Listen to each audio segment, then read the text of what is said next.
5 berita terpopuler hari ini, Kamis 13 November 2025 di Bloomberg Technos Flash 5. Yang pertama, kata Nusron soal korupsi bus jual ulang tanah negara. Menteri ATR BPN Nusron Wahid mengaku belum mengetahui terkait dugaan tindak pidana korupsi dalam proyek bus di lingkungan KCIC. Meski mengaku tak tahu, Nusron menekankan kementeriannya siap memberikan data jika diperlukan dalam proses penyelidikan. Nusron menjelaskan soal harga tanah biasanya menggunakan appraisal atau proses penilaian atau penaksiran nilai suatu aset. Jika tidak terjadi kesepakatan, maka akan dilakukan konsinyasi. Sebelumnya, KPK menyebut ada dugaan korupsi dalam proyek bus dengan modus tanah negara yang dijual kembali ke negara. KPK mengungkap bahwa lahan-lahan milik negara tersebut tidak dijual sesuai dengan harga pasar dan bahkan ada yang lebih tinggi dari seharusnya. Padahal tanah negara yang digunakan untuk proyek pemerintah semestinya tidak memerlukan pembayaran. Kedua, Cina layangkan protes ke Uni Eropa soal pidato Wapres Taiwan. Cina pada 10 November lalu menyampaikan protes resmi kepada Parlemen Eropa atas pidato Wakil Presiden Taiwan Xiao Bikim di Parlemen Eropa Brussels dalam forum tahunan Interparliamentary Alliance on China. Perselisihan ini muncul di tengah meningkatnya ketegangan antara Cina dan Uni Eropa terkait perdagangan serta isu-isu lainnya. Juru bicara Kementerian Luar Negeri Cina, Lin Jian, menilai seruan Xiao agar komunitas internasional memberikan dukungan dan pengakuan lebih besar terhadap Taiwan justru menunjukkan upaya mendorong kegiatan separatis. Lin juga mendesak Jerman untuk menolak gerakan kemerdekaan Taiwan dan mengambil langkah konkret untuk menjaga hubungan bilateral secara keseluruhan. Dalam pidatonya, Xiao menyebut Taiwan dan 23 juta penduduknya sebagai korban tekanan dari Cina. Beijing memandang Taiwan sebagai bagian dari wilayahnya dan berulang kali menyatakan tekad untuk menyatukan pulau itu, termasuk dengan kekuatan militer jika diperlukan, sebuah klaim yang ditolak oleh pemerintah di Taipei. Ketiga, Satgas ungkap update kontaminasi cesium-137 di PT Charun Pokpan. Satgas Penanganan CS137 menyebut fasilitas pabrik PT Charun Pokpan yang sebelumnya terkontaminasi cesium-137 atau CS137 telah dilakukan dekontaminasi dan dinyatakan aman dan bersih pada Kamis 12 November 2025. Fasilitas pabrik pun kembali dapat digunakan beraktivitas secara normal. Direktur Kesehatan Masyarakat Veteriner Ditjen PKH Kementerian Pertanian 1 Ketut Wirata menambahkan ketika didapati informasi Charun Pokpan turut terkontaminasi, maka pabrik agribisnis itu sempat menghentikan produksi. Ketika produksi dihentikan, Satgas melakukan uji sampling terhadap produk yang telah diedarkan. Berdasarkan hasil pemeriksaan BRIN, tidak ditemukan radioaktif termasuk isotop CS137.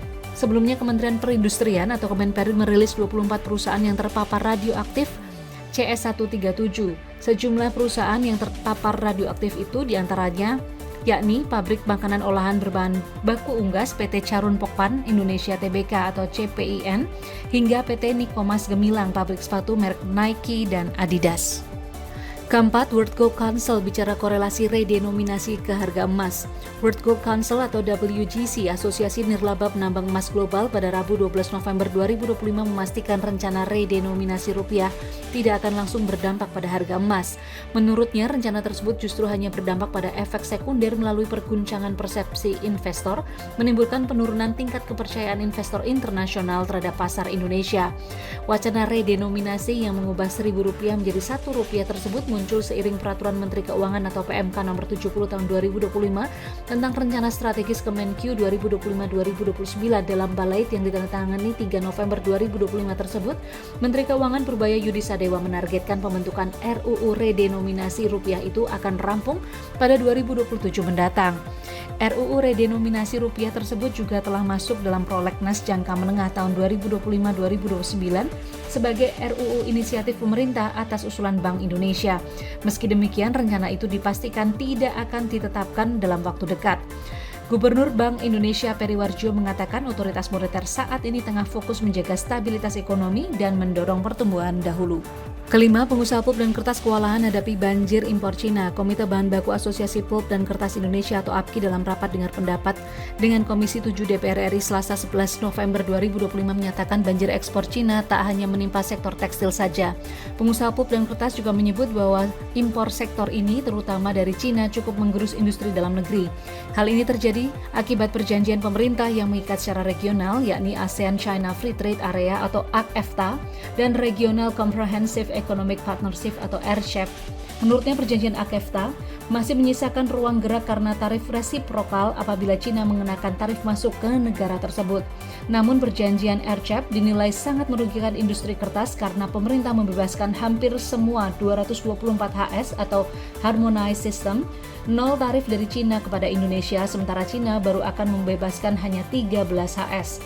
Kemenperin mencatat di sepanjang semester 1 2025 ini mencapai 1,65 miliar dolar Amerika Serikat atau naik sekitar 10,73% dibandingkan dengan impor pulp dan kertas di sepanjang semester 1 2024 yang mencapai 1,53 miliar dolar Amerika Serikat.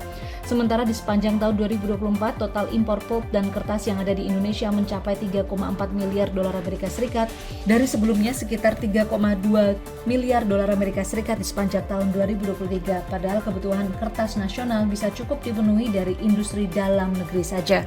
Itu dia 5 berita terpopuler pilihan Bloomberg Technos hari ini. Ikuti terus update selanjutnya di www.bloombergtechnos.com.